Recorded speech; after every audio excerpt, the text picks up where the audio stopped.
Tinawakan din dyan mga lodi. Tinawakan sa asawa ko ito. Buntis ay malaki ang dyan ay. Ibinabatiyo. Aba, tinapik. Kailan yung aking assistant, di ba? Si Barnog.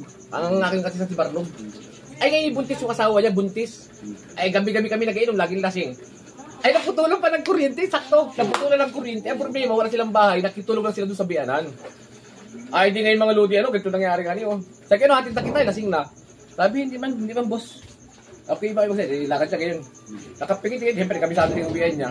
Ay pag-uwi niya, siyempre, wala din kwarto siya eh. Nakitulog sa biyanan. Sa side sila tulog ng asawa niya. Ay yung biyanan niya, doon din natulog eh. Ay siyempre gabi gusto yung ano, gustong, alam mo na. Ay siyempre gabi nakapap niya. Ay buntis yung asawa niya, ay nakapap niya. Ay tulog na eh. Ay nakapap niya, madilim. Ay ginawa ko yung siyan. Ay buntis yung asawa niya, ay buntis. Oh, buntis. Tinawakan din dyan mga lodi. Tinawakan sa asawa ko ito. Buntis ay malaki ang dyan ay. Ibinabatiyo. Aba, tinapik. Sabi tutoy, kan ko yan. Yung kan pala ng biyanan yun.